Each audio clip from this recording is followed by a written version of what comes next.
Hello students, आज हम लोग उपभोक्ता का व्यवहार, कंज्यूमर बिहेवियर, उसी के अंतर्गत उपयोगिता के प्रकार देखने जा रहे हैं। उपयोगिता का आशय, जैसे कि हम लोग पहले स्पष्ट कर चुके हैं, उपयोगिता का आशय है वस्तु में मानवीय आवश्यकताओं को संतुष्ट करने की क्षमता। यदि किसी वस्तु के उपभोग से हमें संतुष्टि की प्राप्ति हो रही है तो ये उसकी उपयोगिता है।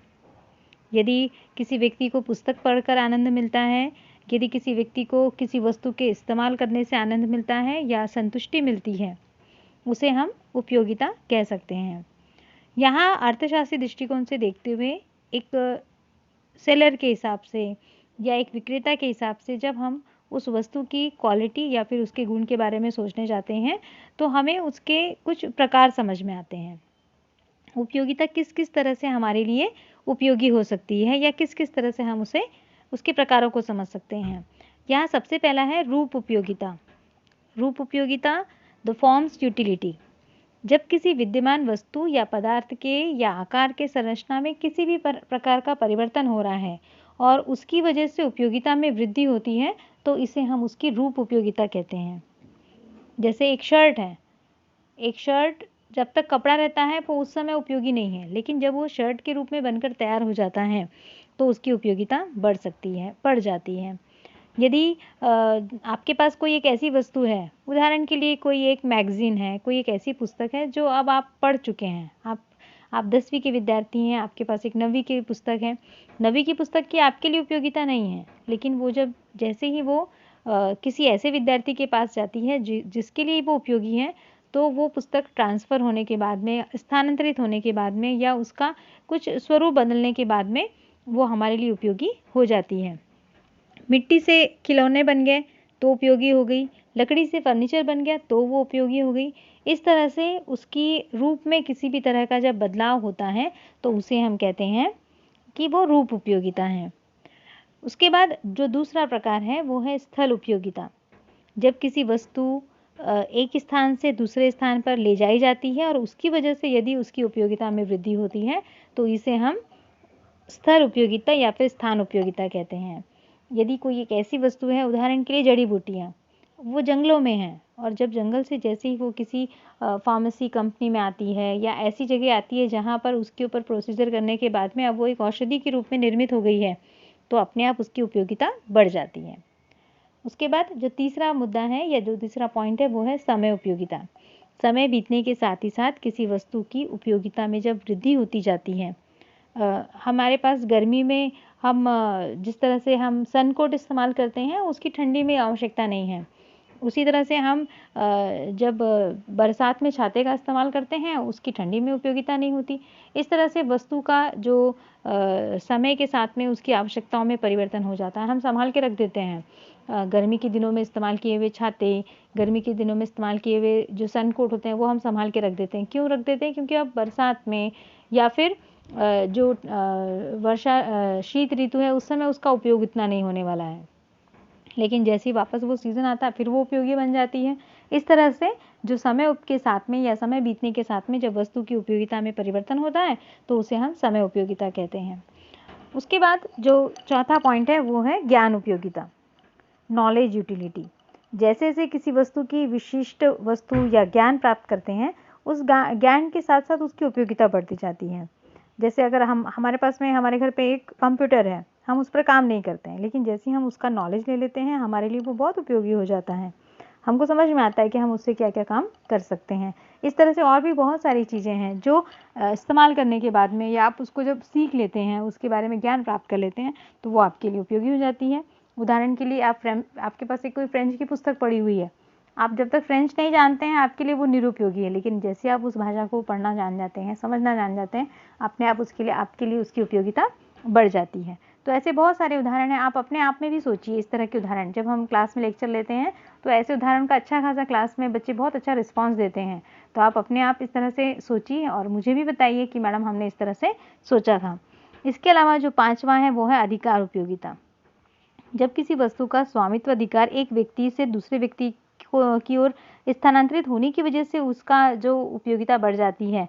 जैसे उदाहरण के लिए यहाँ पर फिर से वही बात है कि एक पेन अगर किसी निरक्षर व्यक्ति के पास में तो वो उपयोगी नहीं होगा, और जैसे ही वो साक्षर व्यक्ति के पास जाता है उसका उपयोग बहुत बढ़ जाता है, वो अधिक उपयोगी हो जाता है। ये उसका अधिकार में परिवर्तन है, the transformation of his possession, इस तरह से हम इसे समझ सकते हैं।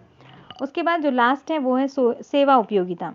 जब समाज में विभिन्न पेशे के व्यक्ति व्यक्तिगत सेवाएं अन्य व्यक्तियों को प्रदान करते हैं तो उसे हम सेवा उपयोगिता कहते हैं। डॉक्टर के द्वारा मरीज की सेवा करना या मरीज को सेवा प्रदान करना, शिक्षक के द्वारा विद्यार्थी को ज्ञान देना या पढ़ाना, एक वकील के द्वारा परामर्श देना, एक सीए के द्वारा अपने क्लाइंट को समझाना, ये सभी कुछ उसी के अंतर्गत आता है। और आजकल तो हम बहुत सारे ऐसे सर्विसेज देखते हैं, mobile services also in that category. इसके अलावा और भी बहुत सारी चीज़ें हैं, जैसे आप अगर सोचने जाएंगे तो इसमें और भी बहुत सारी, जैसे कि आजकल एक आर्किटेक्ट की आवश्यकता बहुत बढ़ गई है। हम घर पे इंटीरियर कराते हैं तो इंटीरियर डेकोरेशन, तो वो किसी वस्तु को बेचते नहीं है, वो केवल अपनी सर्विस प्रोवाइड करते हैं, वो अपनी केवल सेवा देते हैं। तो इस तरह से ये उपयोगिता के अलग अलग प्रकार या फिर हमने उसके रूप देख लिए कि वो किस किस तरह से हमारे जीवन में उपलब्ध है या किस तरह से हमारे जीवन में कार्य करती है। उसके बाद उपयोगिता की जो का कंसेप्ट जो है, जिसे हम अवधारणा कहते हैं, उपयोगिता की अवधारणा, द कंसेप्ट ऑफ यूटिलिटी। वैसे हम उसे दो ही भागों में या दो ही धारणाओं में समझ सकते हैं। सबसे पहला है कुल उपयोगिता, और जो दूसरा है वो है सीमांत उपयोगिता।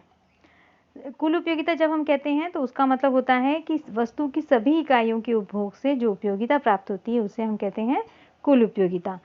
यानी कि यदि आप एक ऐसी वस्तु को इस्तेमाल कर रहे हैं, जैसे मान लीजिए आप किसी वस्तु का उपभोग करने बैठे, आपने 5 रोटियां खाई, तो जो 5 रोटियां हैं, जो टोटल 5 रोटियों का आपने उपभोग किया, वो जब कुल मिला के है वो 5 जो है वही कुल है, उसे योग कहते हैं। अब इसका एक छोटा सा सूत्र है, TU equal to sigma MU, या फिर इसे हम दूसरे स्वरूप में पढ़ सकते हैं कि TUN equal to MU1 plus MU2 MU3 MUN। ये जो MUN लास्ट में दिया हुआ है वो 4, 5, 6 जिस तरह से क्वांटिटी हम गिनते हैं ना, उस आधार पर इसको किया गया है। तो इस तरह से कुल उपयोगिता बराबर सीमांत उपयोगिता का योग। यहाँ पर TU का मतलब होता है कुल उपयोगिता और MU का मतलब है सीमांत उपयोगिता। तो बहुत ही आसान सा कंसेप्ट है, आपके समझ में आ गया होगा कि हम जितनी वस्तुओं का इस्तेमाल कर रहे हैं उसका जब योग किया जाता है तो वो कुल उपयोगिता है। उसके बाद जो दूसरा स्वरूप है वो है सीमांत उपयोगिता। सीमांत उपयोगिता उपभोग के क्रम की अंतिम इकाई को कहा जाता है। यदि आप आपने 6 वस्तुओं का उपभोग किया तो जो 6वीं क्रमांक की इकाई है वो सीमांत इकाई है। उदाहरण के लिए एक व्यक्ति ने 5 रोटियों का उपभोग किया, तो 5 रोटियों में 5वां जो क्रमांक है वो सीमांत इकाई है या वो सीमांत उपयोगिता है। तो यहाँ पर इस बोल्डिंग के एक शब्द हैं, कुल वस्तु की जो वस्तु होती है, जो वस्तु की किसी मात्रा की उपयोगिता, सीमांत उपयोगिता कुल उपयोगिता में वह वृद्धि है जो उपभोग की एक और इकाई के परिणाम स्वरूप प्राप्त होती है। यानी कि आप जब वस्तु का उपभोग कर रहे हैं तो उसमें आपकी एक अतिरिक्त इकाई के परिणाम स्वरूप जो आपको उपयोगिता प्राप्त हो रही है, उसके परिणाम स्वरूप जो उपयोगिता मिल रही है उसे हम क्या कहते हैं, सीमांत उपयोगिता कहते हैं। इसे हम एक छोटा सा चार्ट है और एक छोटा सा उसका साथ में एक रेखा चित्र, उसके द्वारा बहुत अच्छी ढंग से इसे समझ सकते हैं।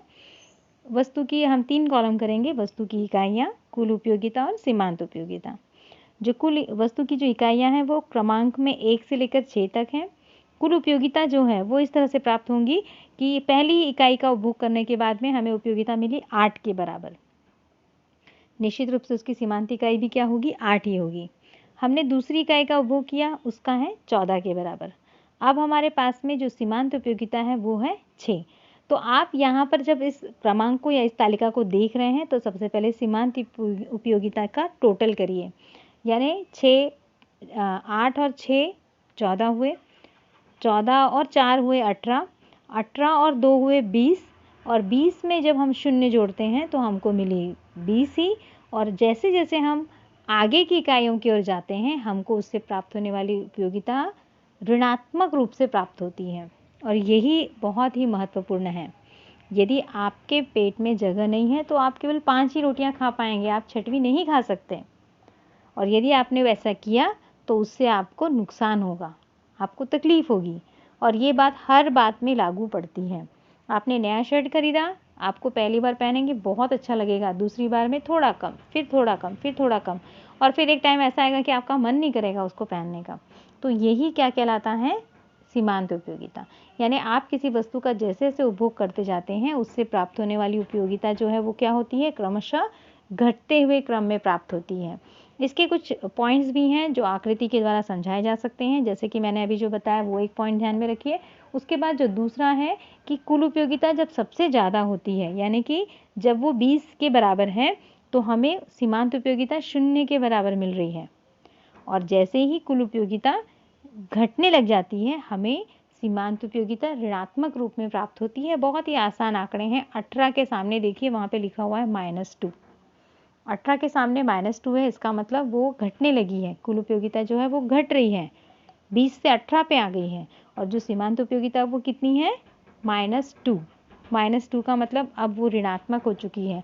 अब उसका इस्तेमाल, हम जिस भी वस्तु का इस्तेमाल कर रहे हैं, अब हम उसे नहीं करना चाहिए, हमें उसे रोक देना चाहिए। इस तरह से हम एक छोटा सा निष्कर्ष निकाल सकते हैं। कुल उपयोगिता हमेशा धनात्मक होती है, सीमांत उपयोगिता धनात्मक भी हो सकती है और ऋणात्मक भी हो सकती है और शून्यात्मक भी हो सकती है। हमने तीनों स्वरूप को देख लिया।